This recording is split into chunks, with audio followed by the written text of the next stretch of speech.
hoje nós vamos levar vocês com a gente para conhecer Cuenca, a cidade mais charmosa do Equador.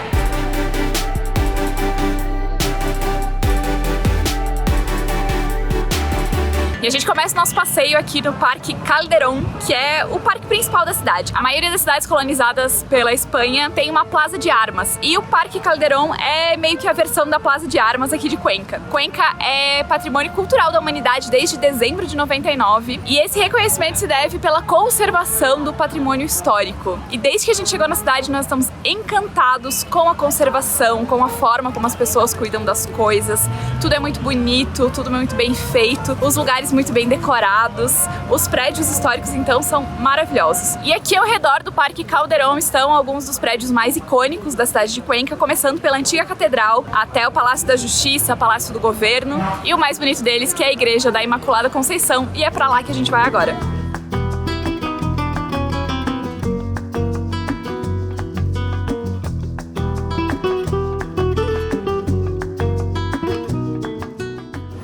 Eu vi queijo. Gente, mas olha como são charmosos os prédios. Os cafés por dentro são lindíssimos. A gente tá encantado.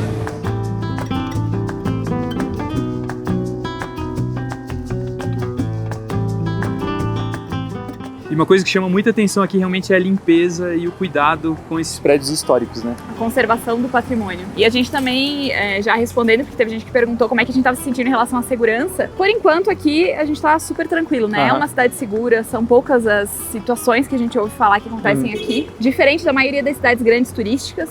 Então, por enquanto, tudo certo. Não é muito bom falar desse tipo de coisa, né? Daí que acontece, mas...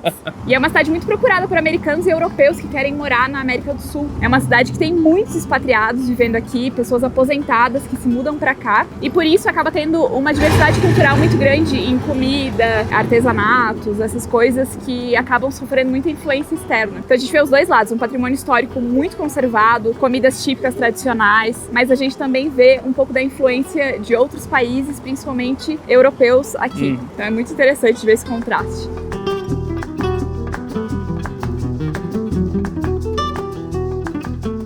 E todos esses arcos que a gente vê aqui embaixo, ao redor da praça, são hoje restaurantes, cafés, comércios. Então tem a parte histórica, mas também tem a parte moderna, né, e os apelos para o turista.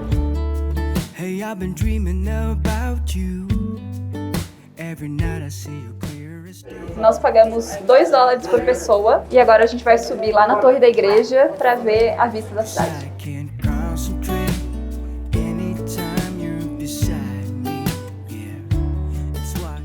Depois, primeiro lance de escadas, a gente chega aqui numa sala onde a gente consegue ver um pouquinho de fotos históricas e já tem uma vista linda da praça da cidade, mas a gente vai subir ainda mais.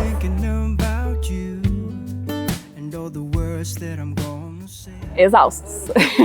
Cansaditos, olha. É uma subida bem íngreme, né? A gente subiu na torre da igreja. E não que justifica muito, assim, mas a gente tá a mais de 2.500 metros de altitude, então dá uma complicada aí na oxigenação. Então vamos recuperar antes de começar a passear por aqui.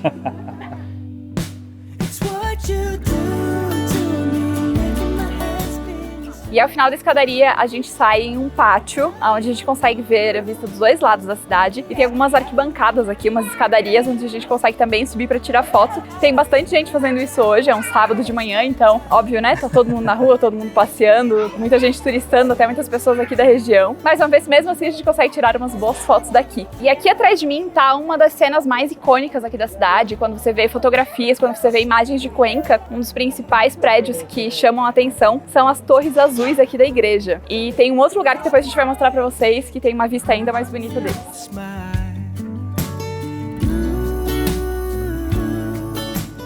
Ela é considerada uma das maiores catedrais da América Latina, mas ela jamais foi terminada por causa de alguns problemas estruturais. Eles nunca terminaram os campanários da igreja. Então, como dá pra ver aqui em cima, ela não tem aquela torre que normalmente uma igreja tem. E ela foi construída entre 1885 e 1967. Acho que nunca vai terminar, né? Porque creio que eles não possam terminar justamente por causa dos problemas estruturais. Então hoje ela é assim, né? Não tem nenhum campanário. Ela termina nessa parte. E esse aqui é o projeto original, né? Então ele teria mais toda essa parte de cima.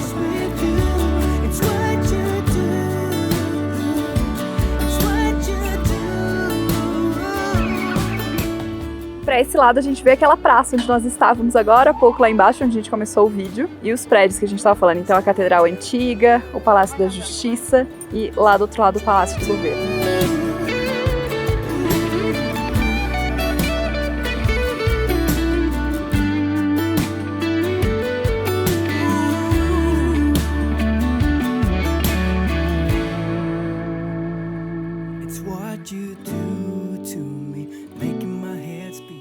Agora a gente vai lá embaixo para conhecer o pátio da igreja e ter uma outra vista das torres.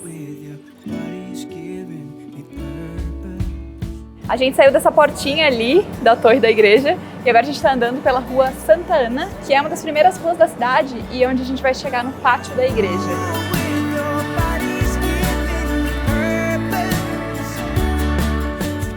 Chegamos aqui na Plaza de los Geranios Colgantes e daqui a gente consegue ter uma vista ainda mais bonita das torres da igreja. E se você vier para Cuenca, é indispensável você vir pelo menos uma noite aqui para ver tudo isso iluminado, tudo isso aceso, porque fica maravilhoso. E também, quem sabe, aproveitar para jantar por aqui, porque tem vários restaurantes aqui nessa praça de todo tipo de comida que você imaginar. Para nós é indispensável pelo menos uma passadinha aqui à noite para ver as torres da igreja iluminadas e toda essa praça aqui iluminada também.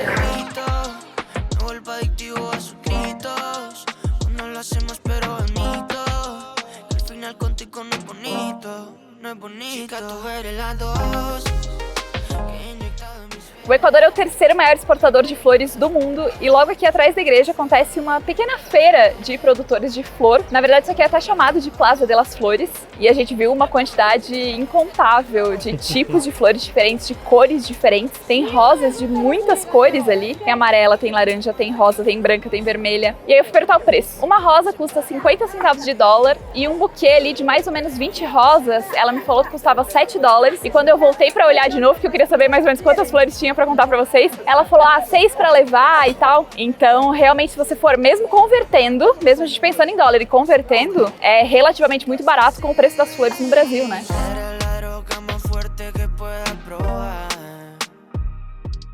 Enquanto na maioria dos lugares do mundo as flores são símbolos de romance, de amor e tal, aqui elas não têm esse valor exatamente porque não tem todo esse valor financeiro. Então não é costume dar rosas, dar flores para namorados, namoradas, ou até mesmo para fazer homenagens para as pessoas, assim, para familiares. Não é uma coisa que é convencional. A gente acabou de ver um casal ali parando para comprar um girassol todo romântico assim e tal, mas aqui isso não é normal, não faz parte da cultura deles. Então ou as pessoas compram para levar para casa, para fazer arranjos em casa, para levar pro cemitério, tem vários arranjos prontos ali, ou então são os turistas que compram pra fazer esse romance na rua.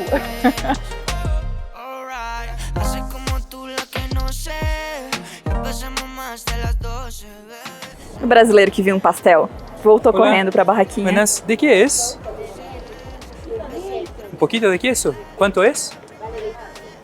¿Tem moedinha? Tenho. Uno. Sí. ¿Cómo? No. Gracias, sí. Ela perguntou se o Léo não queria passar o pastel no açúcar. Ela tem uma travessa de açúcar ali. É o nosso típico pastel de vento, com um pouquinho de queijo dentro e é frito. É tipo o nosso pastel mesmo. E ela tá fritando na hora, né? É. Nossa, tá bem quentinho. Se é pastel de vento e um pouquinho de queijo, acho que eu vou me arrepender de não pegar um. Saudades. Bem pastel mesmo. Uhum. Bem pastel de vento. Não é uma massa pesada, assim, uma massa gostosa. A massa é bem fina. Uhum. Nossa, bem bom. Custou 25 centavos de dólar. Ele é bem pequenininho, né? Mas bem gostoso, acho que vale a pena.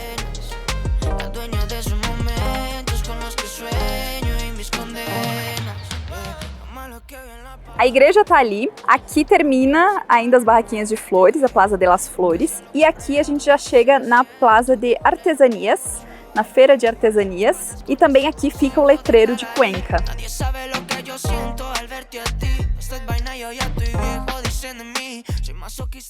A gente tá aqui na feira de artesanato, na praça, e é tudo igual que a gente já vem vendo em todos os outros países de cultura andina, principalmente essas roupas, né, esses tricôs. Eu escutei um casal americano falando assim, se você quer mostrar para as pessoas que você esteve na América do Sul, sem falar que você esteve na América do Sul, é só usar um suéter desse.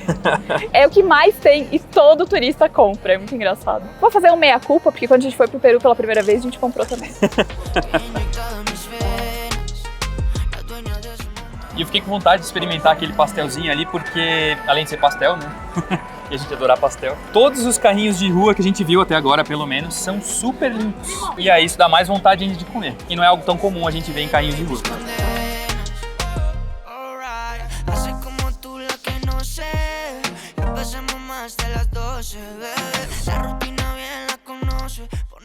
E o que tá faltando nesse vlog? Tá faltando comida. Ainda não teve comida hoje. Então a gente vai parar pra almoçar, são 2 horas da tarde agora. E a gente veio aqui no mercado 10 de agosto, que é o mercado público, pra ver o que tem por aqui. Pelo que a gente viu, tem uma praça de alimentação.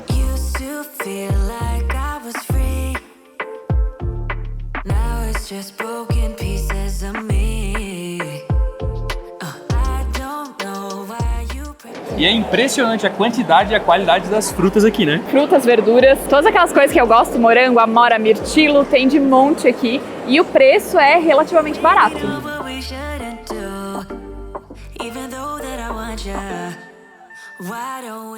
Aqui no mercado tem vários restaurantes, servem várias coisas diferentes, muitas coisas típicas. E a gente pediu algo que é bem comum aqui, que é um prato com um porco desfiado, ele é meio que um porco no rolete, como a gente está acostumado a fazer no Brasil. E aí eles colocam salada, milho, tem bastante coisa, batata, e custou $5. Tem alguma coisa aqui que parece uma polenta, não é polenta, é claro, mas... Então é batata. Ah. Uma batata bem molinha. Aí tem um milho gigante branco aqui, salada de alface. Graças. Do lado de cá tem várias barraquinhas de suco, que eles ficam chamando a gente. Tem suco de amora, suco de coco, que é bem tradicional, mas nós pedimos um de maracujá. E esse copão aqui custou $1.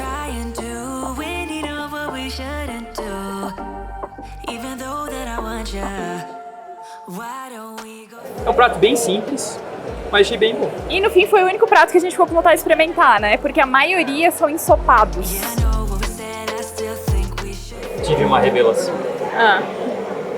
Depois de pensar um pouco no valor que a gente pagou $5, não é algo muito barato. E o restaurante que a gente veio no primeiro dia, a gente pagou $7,50. Se vocês não viram, a gente vai deixar aqui no card, mas a gente pediu pratos orientais. Estavam muito bons, bem servidos e custaram um pouco a mais. A gente acha que não vale tanto a pena assim vir aqui. É legal para experimentar uma comida diferente, experimentar uma comida bem local, mas pelo gosto da comida mesmo, eu acho que tem vários outros lugares melhores. E pelo que a gente viu, tem vários menus completos que você vai pagar na faixa de $6, $7, com entrada, prato principal, sobremesa e uma bebida. Então acaba não compensando realmente vir comer aqui no mercado. Olhando por cima, o valor das outras barracas vão todos ficar nessa faixa também. Então acho que pela primeira vez um mercadão assim não tem custos tão bons e acaba valendo mais a pena comer em restaurante. Mas agora a gente vai aproveitar que a gente está aqui no mercado e pertinho daqui tem um Museu del Sombrero, que era uma das coisas que eu mais queria vir conhecer aqui, entender um pouquinho como que é fabricado o chapéu Panamá.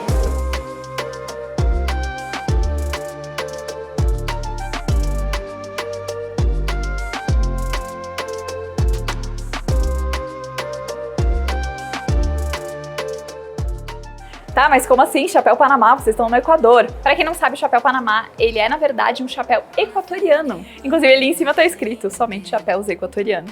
Esse tipo de chapéu acabou ficando conhecido como chapéu Panamá porque o presidente americano Theodore Roosevelt esteve no canal do Panamá e durante essa visita ele acabou usando esse modelo de chapéu. E aí, obviamente, né, ele acabou virando moda, principalmente entre os homens. E só muito tempo depois é que as mulheres também passaram a usar esse tipo de chapéu, que... agora vocês sabem, é um chapéu equatoriano, apesar de ser conhecido como chapéu Panamá.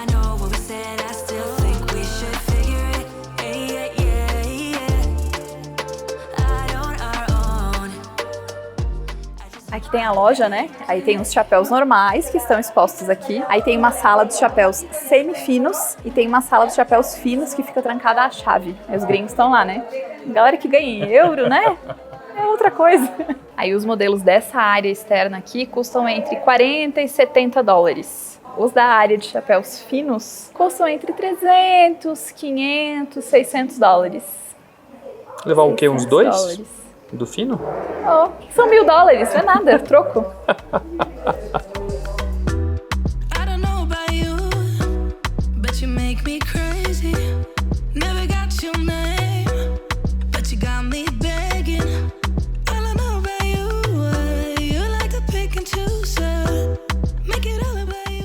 Interessante. E uma coisa que não sabíamos que existia em chapéus. Regulagem. Esse chapéu tem uma regulagem, com velcro. Aí essa tirinha aqui fica mais ou menos apertada. Apesar de que eles têm tamanhos, né? Tipo, aqui é o grande, extra grande e extra grande, e esse aqui são os médios, mas mesmo assim dá pra fazer um ajuste fino aí.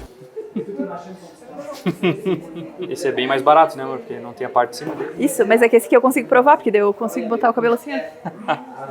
Sabe aqueles programas tipo The Real Housewives of não sei o que, tipo, sabe? A mulher não faz nada o dia inteiro, só fica na piscina. Usa esses chapéus aí. Esse tipo de chapéu. Tem inclusive chapéus de festa junina aqui. Tem uma Olha só. abóbora. Tem uma abóbora. Desculpa, é que eu me empolguei quando eu vi a abóbora. E o legal é que você pode fazer os tours para entender o processo de fabricação, ver a demonstração da utilização dos maquinários, tudo de forma gratuita. Você só precisa chegar e pedir para fazer um tour e esperar, né? Se tiver outra pessoa sendo atendida, alguma coisa assim. E você consegue fazer em espanhol ou em francês.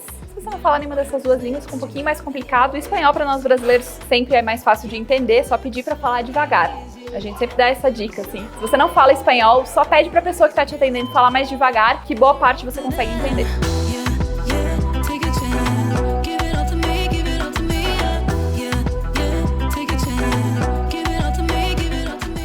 E uma coisa que pouca gente sabe é que o Equador é conhecido também pela qualidade do chocolate. E aqui nessa região tem muito chocolate quente. Não é uma coisa que a gente costuma consumir, né?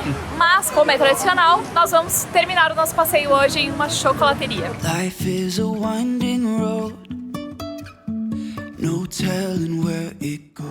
O Léo quis me filmar e tá rindo de mim, só porque eu fiquei assustada que tem um cacau. Mas na verdade é um cacau de cerâmica, mas com sementes de cacau. As sementes são de verdade, pelo menos.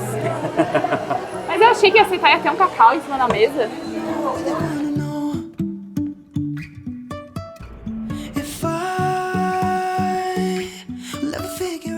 Então a gente acabou pedindo um chocolate quente com Baileys. Então, o chocolate quente é alcoólico, eles têm a opção comum, com marshmallow, amargo e essa com Baileys. E a gente quis ser ousado, entendeu? Experimentar uma coisa diferente. E também nós pedimos churros. Eles têm algumas opções. Um churros e um molhinho, 2 churros, 2 molhinhos, 3 churros e 2 molhinhos. Então, a gente pediu churros com um molho de doce de leite e outro de Nutella, uma mistura de chocolate com Nutella. E nós também pedimos uma água. E o que acontece? A água é em lata. Diferente, né? Triste, porque daí é muito pequena, né? Mas... erro nosso que a gente esqueceu de trazer água. E eu quero experimentar o chocolate quente. Bom. E eu achei que ia ser mais enjoativo, que essa era a nossa discussão. Pediu amargo ou outro tipo, porque a gente tava com medo de ser muito enjoativo. Mas acho que não. Gostoso. Faz muito tempo que eu não tomo Nescau, essas coisas assim. Então eu não sei o sabor pra dizer se é muito diferente ou não. Ele tá bem quentinho ainda. É aquele churros mais fino que não tem recheio, né? Isso. E aí você coloca no molho, que é o tradicional. É, só que o molho, tipo esse doce de leite, ele é bem líquido, tá vendo? A massa é muito boa. O molho não. A tua reação já foi muito boa. É que o molho, doce de leite não tem muito gosto de doce de leite, porque ele é mais ralinho, assim, sabe? Aí, ó, esse aqui já tem, ó... já tem uma textura mais de Nutella, assim. Esse é bom. Eles têm mais duas opções. Uma de chocolate branco e uma de chocolate preto. Talvez a gente errou, mas não deveria, né? Ele é bem líquido, tá vendo? Tipo, ele não é ruim, mas aí acaba não dando tanto gosto de doce de leite, que é o gostoso, né? E o chocolate quente, ele é mais fino. Se ele fosse mais grosso, dava pra fazer como o churros tradicional espanhol, que era molhar churros no chocolate quente. Eu gostei, mas pra mim é muito doce, assim, tipo, pra gente compartilhar uma taça dessa, uma taça. Xícara é a garrafa de gás. É que aqui eles chamam de taça, mas pra compartilhar uma xícara dessa, tranquilo, mas pra tomar uma dessa aqui inteira, eu acho que é muito doce. O casal ali atrás pegou uma xícara pra cada um. Ah, quem gosta, né? Tem gente que adora isso aqui, então vai conseguir tomar. Mas a gente tá acostumado a tomar bebidas quentes sem açúcar nenhum. Então café a gente toma sem açúcar, chá sem açúcar, enfim, até suco a gente gosta de tomar com pouco açúcar. Então quando toma uma bebida muito doce assim, já é um pouquinho mais pesado pra gente. O que a gente não gostou foi o atendimento. Foi bem demorado, né? O pessoal tava mais preocupado em limpar as mesas pra trazer mais clientes, ao invés de atender os clientes que estavam aqui. Então tinha bastante gente esperando pra pedir, tinham vários garçons limpando outras mesas, ao invés de atender as pessoas que estão aqui. Só que daí é aquela coisa, né? O que adianta colocar mais pessoas nas mesas se eles não estão dando conta de atender as mesas, né? Então, enfim. Mas foi a primeira vez que a gente não foi super bem atendido aqui. Então acho que também tem isso. O parâmetro tá muito alto, né? A régua tá alta, porque em todos os lugares o atendimento é muito bom.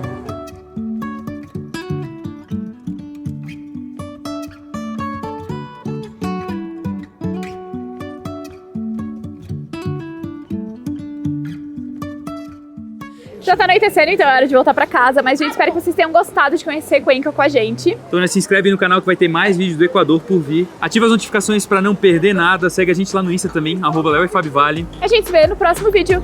Tchau. Tchau.